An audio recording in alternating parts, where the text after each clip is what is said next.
Olá pessoal, estamos de volta com mais uma entrevista aqui no Portal RSN.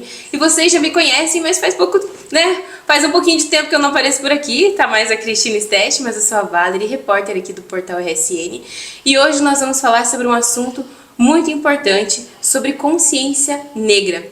O feriado, que foi celebrado no dia 20 de novembro, vai ter uma programação especial em Guarapuava, agora no sábado, no dia 30 de novembro. Eu recebo aqui no Portal RSN, o professor Cleiton da Silva, que é membro da diretoria do Instituto de Povos Negros de Guarapuava e microrregião, e a presidente do Instituto, Elza de Faria. Seja muito bem-vinda, gente. Obrigado. Eles vieram aqui falar um pouquinho pra gente sobre essa programação e a importância de ter essa programação específica sobre a consciência negra. Eu acho que essa é a primeira vez que Guarapuava recebe um evento tão articulado como esse, né? Bom, boa tarde a todos. É a primeira vez que recebe articulado, digamos, nesta dimensão maior. Mas não é a primeira vez que se chama a sociedade guarapuavana para tomada de consciência sobre a invisibilidade da população negra no nosso município. E nós estávamos conversando anteriormente de ligar as câmeras aqui, que é inegável a participação negra na sociedade. Muitas pessoas pensam assim, nossa, mas Guarapuava tem colonização portuguesa, né? Colonização alemã, mas é impossível negar que os negros fazem parte da história de Guarapuava. Guarapuava talvez não tenha se apercebido da contribuição de alguns povos, sejam eles negros ou indígenas, né? Então, sempre quando dá visibilidade, principalmente na mídia, nos espaços do mercado de trabalho, dentro das universidades, dentro das escolas, né? Você vê muito esse olhar para a população não negra, poderia dizer, né?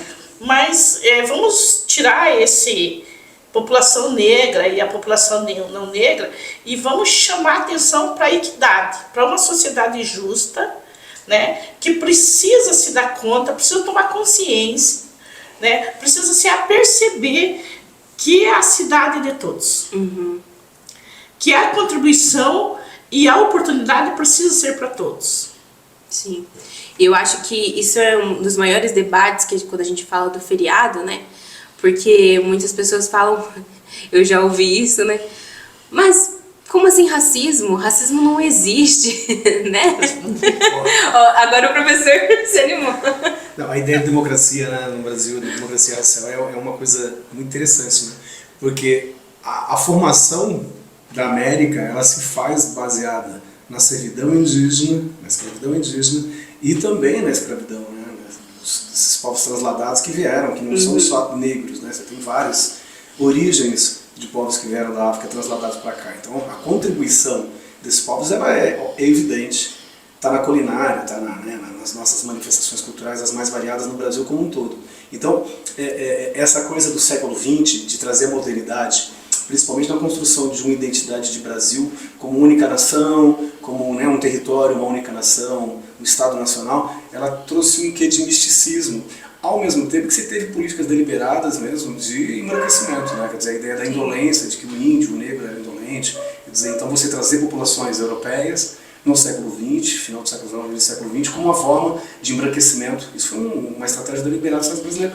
E que não deu certo, obviamente, porque no século XIX a maior parte da população brasileira era negra, né? Era indígena. Então essa construção ela é muito mais imagética, ideológica e veio sendo trazida, principalmente no século XX, a partir do advento das mídias, dessa coisa da sociedade de massa, mas não só, mediante as políticas públicas que valorizaram determinados grupos sociais. Então Guarapuava é muito interessante, né? Então a gente tem essa referência muito forte desses europeus tardios que vieram para cá e que buscaram manter a sua identidade nacional aqui na terra brasileira, através da língua ou através da religião. Isso é legítimo, isso obviamente é legítimo. Mas outros grupos cá estavam, que constituem também a base da formação da nossa sociedade, não tiveram, primeiro, a mesma visibilidade pelas políticas públicas, né? E também pela sociedade de modo geral, na construção desse imaginário, né? de uma democracia racial. Mas a gente somos indígenas, somos também negros e Com somos certeza. também esses europeus que se miscigenaram, né? Então, o Darcy Ribeiro fala das 3 matrizes, né, da formação do povo brasileiro,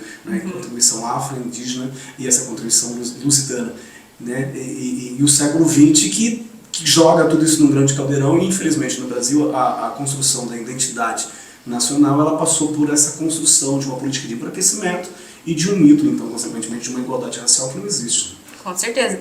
E quando a gente fala de consciência negra, não é só a gente ter aquela luta sobre o preconceito, o racismo, mas também sobre a gente falar sobre políticas públicas e a valorização dessa cultura que vocês buscaram trazer também na programação que vai ter agora no sábado, né? A programação, ela vem discutindo com o coletivo, com os membros que fazem parte, de colocar na rua e evidenciar quais são esses coletivos, quais são essas populações negras, onde estão, o que fazem, né?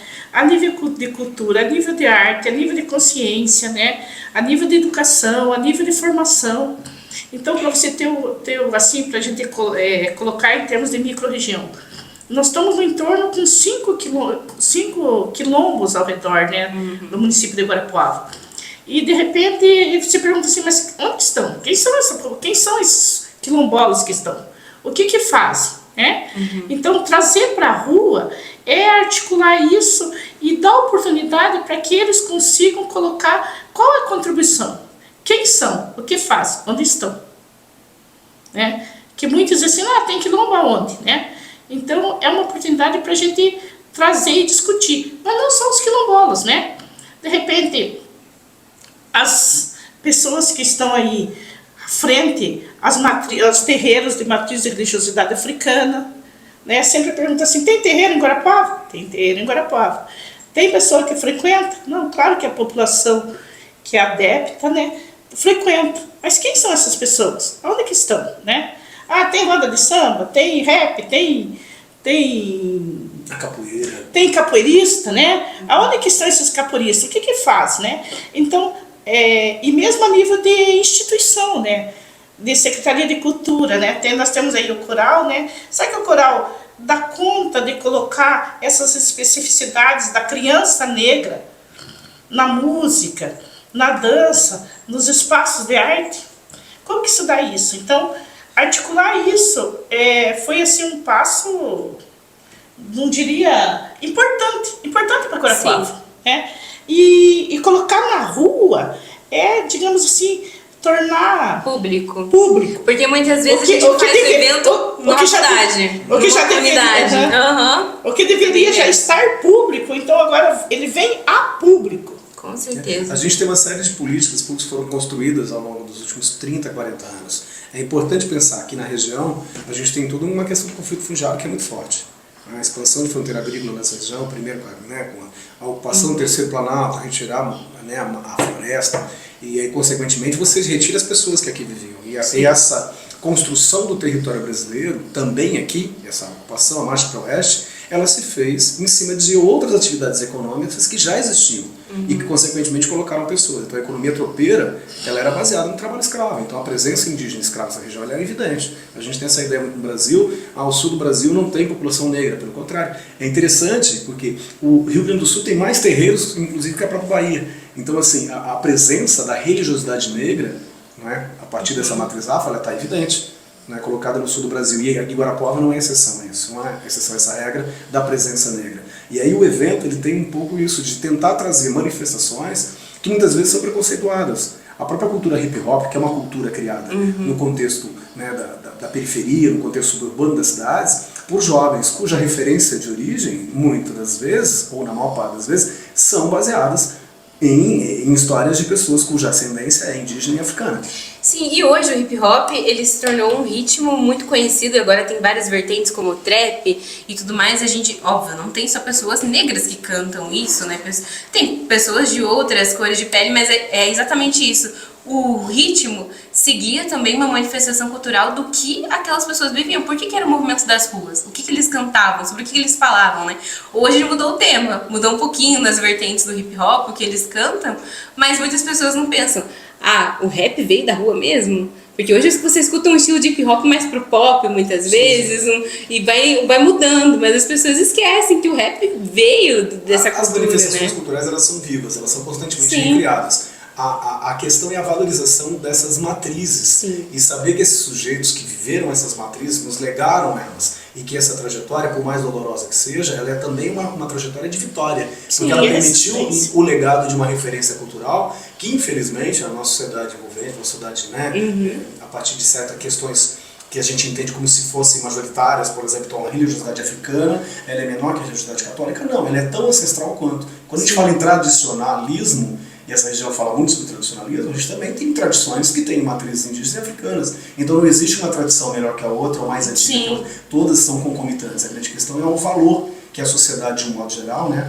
acaba dando a cada uma dessas manifestações. Então a ideia da tomada de consciência não é que o negro é menos ou mais importante, Não. mas é que ele é tão importante quanto outros grupos que formam esse país. Então nada contra, né, essa ressignificação, a revalorização, a recriação em cima de referenciais culturais de matriz indígena africana. No entanto, é importante lembrar que essas referências de origem existem e que grupos até hoje sofrem do preconceito quando a gente não entende da importância dessas manifestações, observar dessas origens. Então, os terreiros que durante o século XX foram muitos deles derrubaram de terreiro, estragarem os tambores, essa coisa toda, até hoje tem, né, aquela ideia de, estão fazendo macumba, então é uma coisa meio, né, tem expressões, né, chuta que é macumba, quer dizer, são coisas que são muito ruins. No entanto, é uma manifestação tão tradicional como qualquer outra, e que tem que ser respeitada. Acho que essa é a grande tomada de consciência, né, por isso falar de consciência negra. É de valorização, claro, dos próprios negros em relação à sua ascendência e da sociedade em geral, de entender que ela participa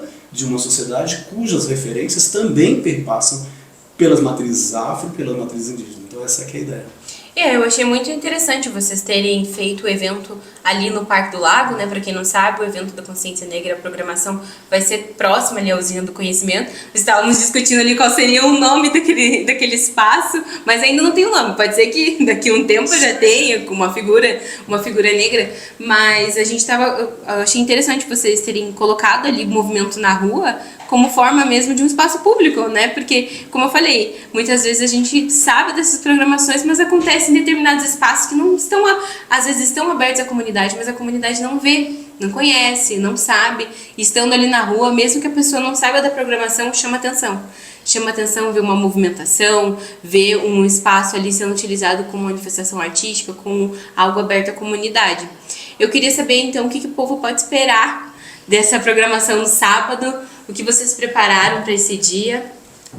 Olha, eu acho que o povo tem que esperar, não deveria esperar e nem criar expectativa, mas o povo tem que participar. Na realidade, o que a gente chama é para participação, que é exatamente essa tomada de consciência. Não, é como que se dá toda essa contribuição na cultura, como que se constrói lá a boneca Baiumi, quais são os livros de formação que eu posso ler para ter o maior letramento, né? Então nós vamos ter lá uma barraca onde vamos ter como participar de uma roda de conversa, né? Como eu posso entender um pouco mais sobre comissão de heteroidentificação, que é uma política pública, né? Que é a reserva de vagas, principalmente na universidade, né? Então muitos alunos afros e não afros, eles perguntam, mas como que acontece isso? Então talvez seja uma oportunidade de a gente sentar e conversar. Então vamos sentar e vamos fazer uma roda de conversa, né?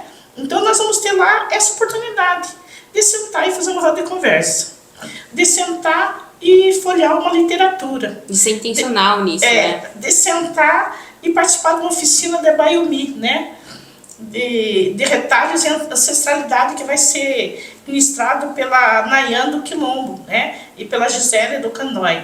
Mas nós vamos ter a oportunidade também de adquirir produtos do paiol, produtos naturais do paiol de telha, né? Nós vamos ter a oportunidade para ver crianças cantando. Nós vamos ter a oportunidade de ver roda de capoeira. Então, tudo isso, somando tudo isso, eu acho que a participação da sociedade é importante. Então, passar lá, o que eu preciso saber, né? E quem dera no futuro, né? Vamos falar do futuro, que hoje nós temos a parceria com as universidades, nós temos parceria com o Unicentro, o IPONG tem parceria com o Campo Real, o IPONG agora está com parceria com a UTF, né? E com as escolas, com o Núcleo de Educação, com a Prefeitura, com a Secretaria de Cultura, mas quem dera viesse junto somar conosco também as instituições do Legislativo, né, do Poder Legislativo, que viesse também num próximo evento o Ministério Público, a Defensoria Pública. Sim. Porque esse debate que se discute tanto antirracista não é meu, não é seu, é nosso. E é necessário ver as demandas, né? É nosso né? enquanto sociedade. Sim. Então, estar lá, talvez, uma roda de conversa com pessoas do Ministério Público, seria, assim, tudo de bom para nós, né? Que nós precisamos avançar nesses quesitos. Sim. Na equidade, na oportunidade, na responsabilidade e no compromisso. Porque muitas vezes a gente tem a participação desses órgãos, mas é só na parte de aplicar a medida. Quando tem uma denúncia, quando acontece alguma coisa, aí a gente tem que procurar a participação deles. Mas não é melhor, então, a gente já prevenir?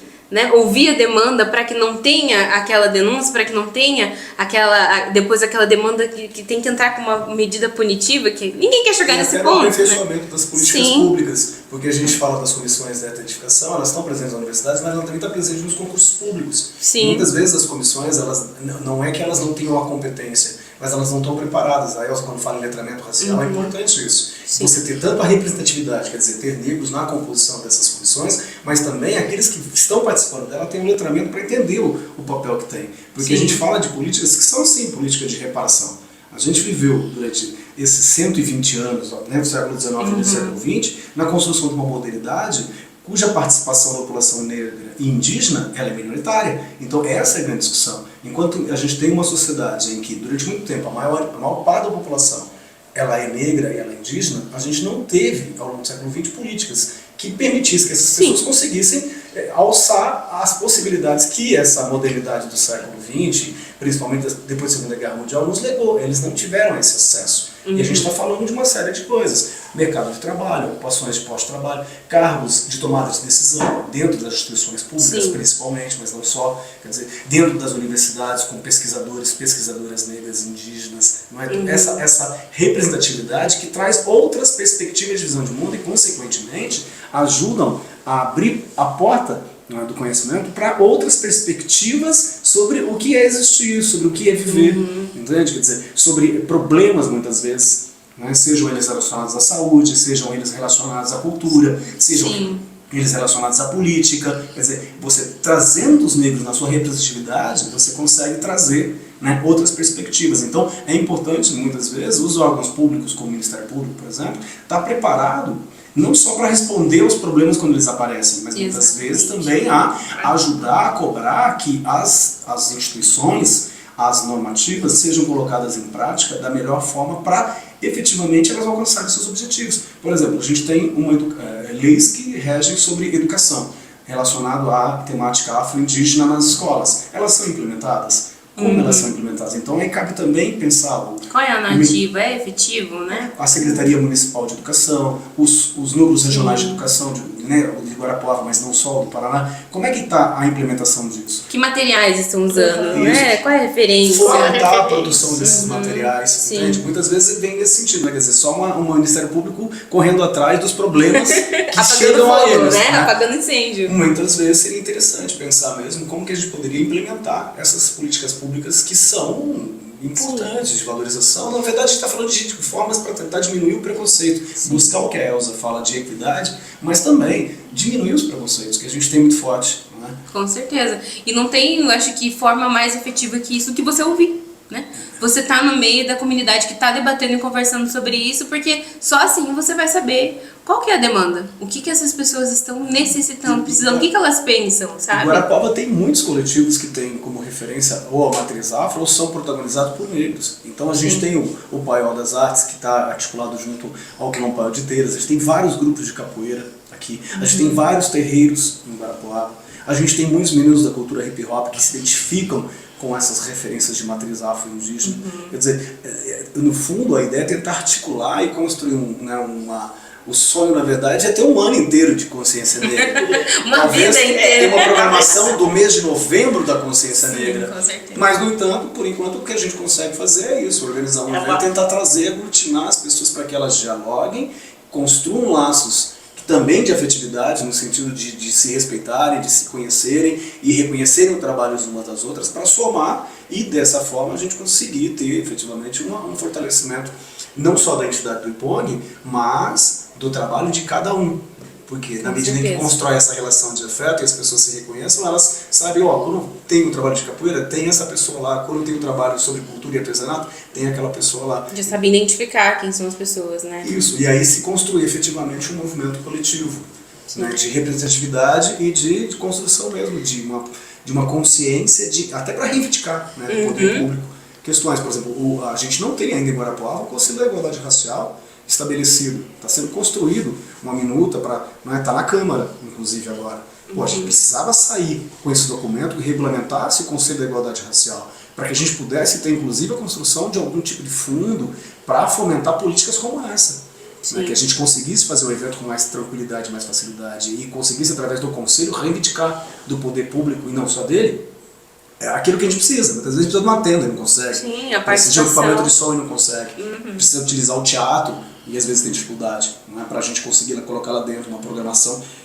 Esses editais que saíram agora de fomento da cultura, a gente tem uma série de produtos audiovisuais que estão baseados na identidade afro. Eu participei de um Olhar a Mata, que a gente tem, de Acal Quilombola, Nós que fizemos é a divulgação aqui. uma protagonista principal nesse documentário e que traz ali a sua trajetória interessante de jovem quilombola, que busca se identificar, se reinventa como sujeito e que tem um protagonismo muito forte, tanto pessoal quanto dentro, por exemplo, do Pelo das Artes. E que tem lá audiovisual produzido. Por que isso não pode ser levado à praça, levado ao cinema, numa mostra desses produtos audiovisuais, mais organizado, não pelas pessoas, mas, por exemplo, com o PIG, Secretaria da Cultura, poder público, o fomento, e construir efetivamente. Então a gente vai ter essa política de produção de audiovisual ao longo dos anos. Vamos. Quando que vai ter uma mostra desse material pública, de ampla divulgação? Mídias sociais que coloquem à frente que esses materiais existem. São questões que dá Traga público, né, para as pessoas saberem também, porque tem gente que nunca sabe das coisas que estão acontecendo na universidade, que estão acontecendo nos coletivos, né, a gente fica ali. É colocar as pessoas para dialogar e aí você ganha a visibilidade do trabalho de cada um. Eu diria assim, só fazendo uma ponta, talvez não é até que não saiba, né, mas talvez não tenha interesse porque está naturalizado. Sim. As coisas estão naturalizadas, né, não, isso aqui é de preto, isso aqui... Né, não divulga muito, né? Então, tá tudo tão naturalizado que você às vezes não se percebe. Não se dá conta daquele que está ao seu redor, ou que estão fazendo ao seu redor. Então, trazer para a rua é chamar essa sociedade para ver, né? Para dizer assim, não, realmente, isso aqui eu já vi, mas agora eu comecei a compreender. Né? E compreender é respeitar, compreender é ir ver, compreender e perguntar, compreender e propor. E essa palavra compreender é interessante porque me lembrou uma coisa, muitas pessoas pensam que a questão ali da parte de vagas destinadas para pessoas, né, negras nos editais, nos concursos, é assim, mas não é uma forma de desmerecer o conhecimento da pessoa, a capacidade dela, porque vai facilitar a entrada dela. Mas aí eu pergunto, né, é efetivo esse modo de pensar? Porque se você for ver, é uma política reparativa, as pessoas às vezes não entendem por quê, mas aí eu pergunto, qual é a sugestão então para a gente ser mais efetivo? Né? Então eu vou fazer uma colocação aqui, que talvez possa as pessoas, né, até estar adiantando, e nessa tomada de consciência, a roda de conversa é para isso. Política pública não tem só para reserva de vaga de negro. Tem de terra, tem para indígena, tem para mulher na política, né? Então, mas aonde que pega? Pega como se estivesse tomando meu lugar. Ninguém quer o lugar de ninguém, em primeiro lugar. Toda política pública, ela tem um pilar, né? Ela é afirmativa, preventiva, distributiva. Nós não vamos fazer aqui toda a cronologia da diáspora até a abolição da escravatura e 136 anos de posse, que isso aqui a gente vai deixar pro sábado, né, professor? Mas colocar que essas pessoas foi tirado o direito à escola, à saúde, ao trabalho, ao salário, e que, por meio da resistência, ela vem garantir na lei o direito de uma pequena reserva de vaga, e que ainda não é cumprida como deveria ser, né? E não foi efetivada como deveria ser, nem enquanto ensino e muito menos enquanto trabalho, né? Porque para o trabalho, além de você ter a competência, você ainda precisa passar pela comissão de heteroidentificação, né? E você tem que mostrar o teu corpo preto lá, como eu digo sempre, né? E ainda existem pessoas que burlam. Sim. Né? E ainda existem pessoas que burlam. Burlam porque não entendem. Burlam porque tem essa visão de subjugar o conhecimento e a capacidade intelectual, como era no passado, né, da população negra. Então, demonstrar como que é. Se você faz, como que acontece essa política, como que foi construída, que foi por meio de uma resistência da população negra, é muito importante. Fazer com que se efetive a lei é muito importante. Tem um dado estatístico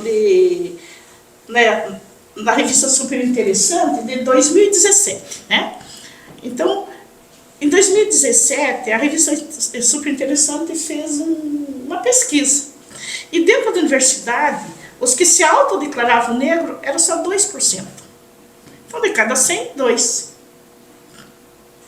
Tá. A política pública de reserva de vaga, ela vem aí em 2010, por aí, a partir, né? da segunda década do século 2010. Bom, a meta era atingir 30%. Nós atingimos 18%. E agora, em 2024, nós estamos findando a década internacional da afrodescendência. Ela começou em 2015. Isso é um acordo que o Brasil é signatário lá nas conferências internacionais. Uhum. Então, se veja, de 2015 a 2024, nós não chegamos a avançar 20%.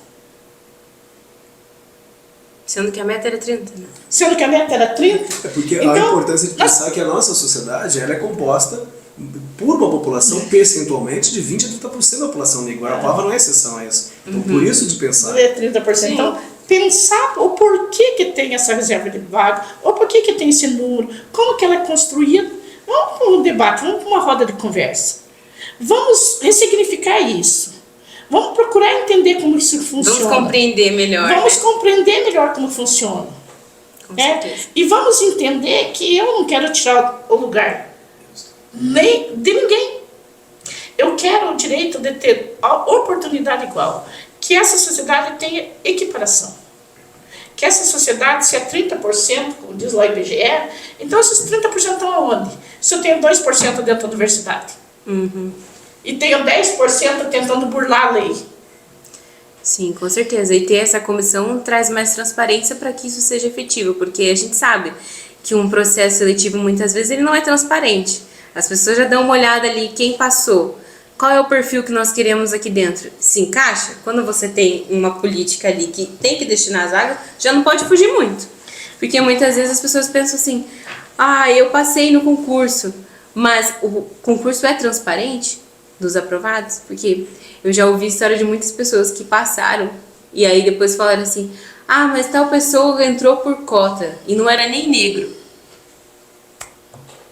As comissões É elas precisam do complicado, letramento, precisa elas ser precisam do efetivo. trabalho Precisa avançar sistemático muito. nas instituições que as compõem, né, que as constroem, né, no caso. Com Porque as certeza. comissões elas são designadas. Na universidade, por exemplo, no Unicentro, você tem a comissão, ela é designada. Então, essa comissão ela tem que ter o letramento racial e tem que ter a representatividade. Isso não é só na universidade.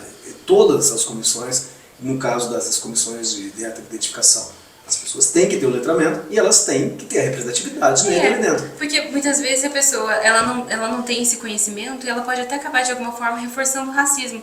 Porque como que você chega lá e fala assim, você é negro, você não é negro? Tem que ter essa consciência. Não. Olha, eu discordo de você.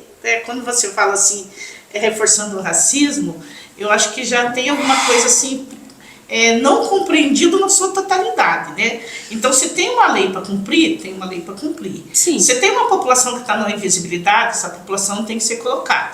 Se essa população vai ser colocada por questão legal, né, de legislação própria, então vamos obedecer à lei. Agora, obedecendo à lei, eu entendo que às vezes até quem participa daquele momento de se colocar na reserva de vaga, não tem talvez esse alcance do entendimento, né? Que é a equidade, em primeiro Sim. lugar, né? Em primeiro lugar é a equidade. Segundo lugar, o fato dele estar lá e ser colocado lá ou não ser colocado lá, ele não acaba com esse processo de invisibilidade, né? Porque é muito grande, é muito complexo e muito menos com a questão do racismo. De repente eu estou lá no meu ambiente, eu entrei por reserva de vaga, eu vou continuar sofrendo o racismo na pele, está aqui, né? Não, então, não só digo no porque- espaço, não digo no por espaço. isso, no espaço. Então, eu acho que a gente tem que sentar e conversar mais sobre. Por isso que a gente bate muito no letramento racial. Buscar meios ou estratégias que a gente possa conseguir avançar no desenvolvimento em todas as esferas, em todas as áreas, mas com respeito. Acho que é só isso que precisa, né?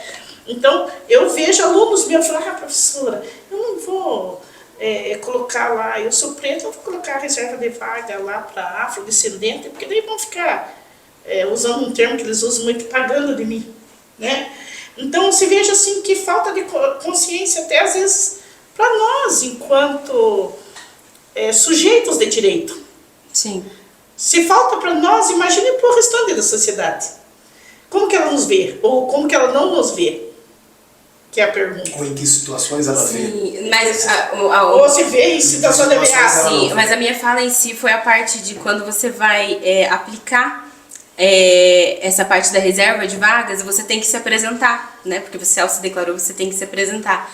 E essa comissão, ela tem que ter um conhecimento para ela não julgar e falar assim, você é negro, você não é, você faz parte dessa vaga e você não faz. É isso que eu digo. Porque daí você fala assim, você reforça o preconceito ao dizer que muitas vezes só porque uma pessoa não é um negro como as pessoas pensam assim, retinto, né? Não, não é negro.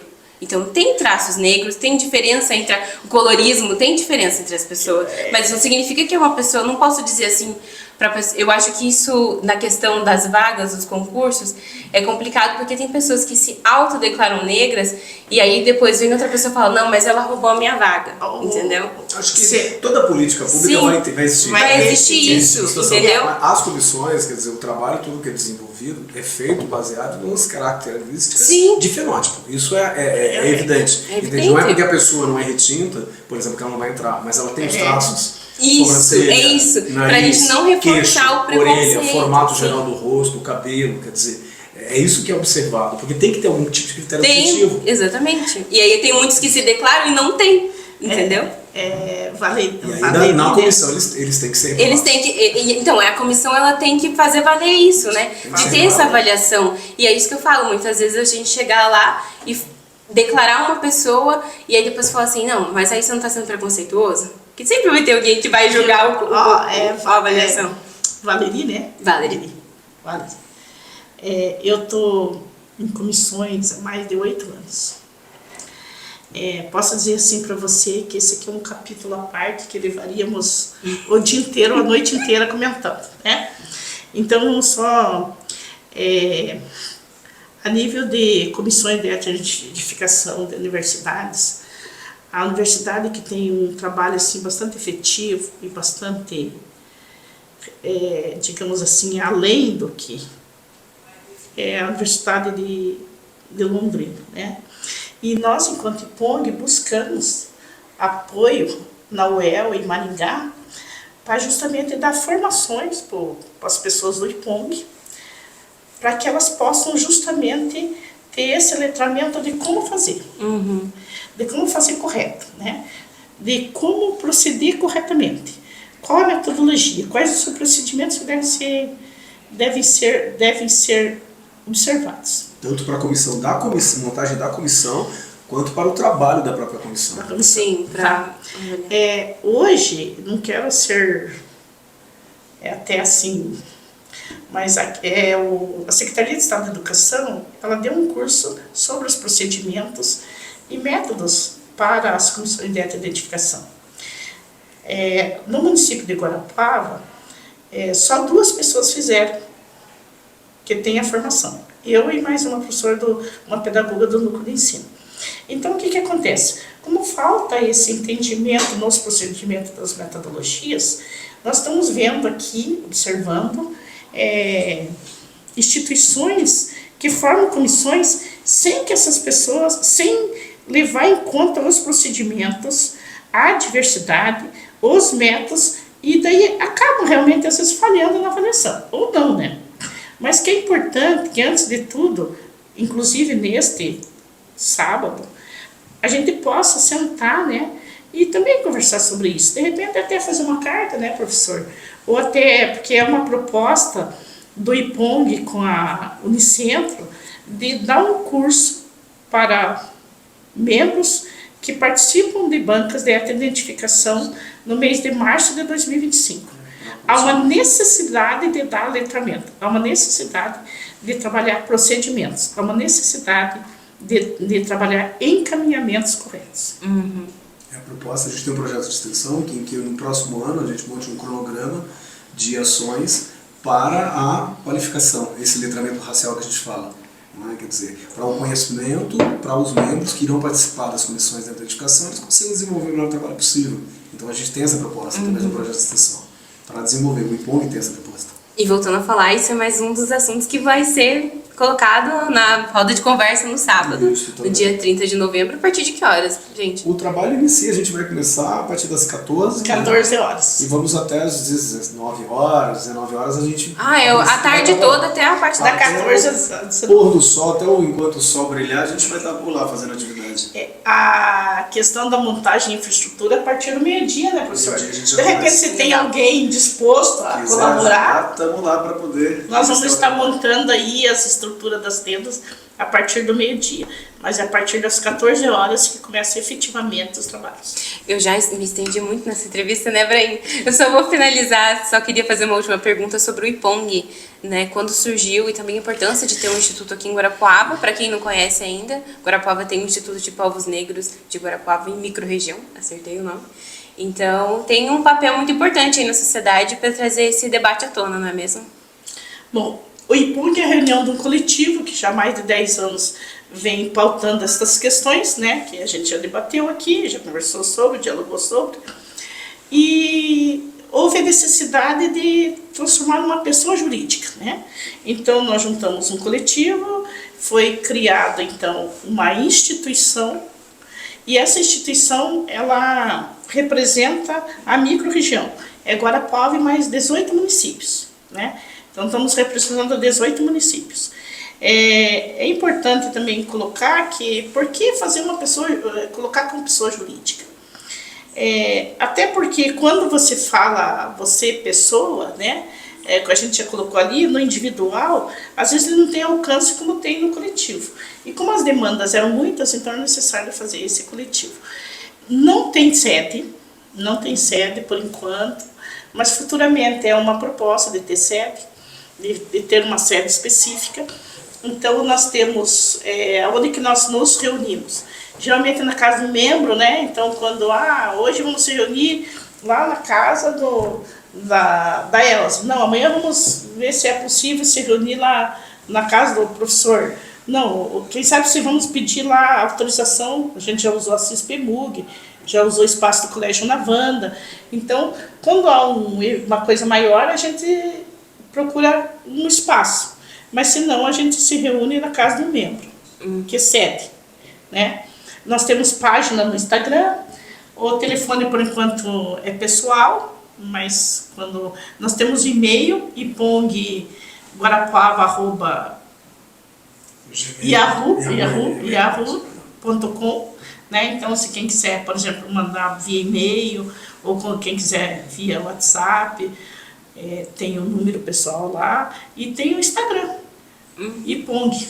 Ipong e Sigam as redes Guarapuava. sociais, quem se As redes identificando, sociais. querendo somar com o trabalho. E lá vai ter toda a programação completa, que eu acompanho vocês lá, já tem toda a programação lá para quem quiser acompanhar. Tem toda a programação.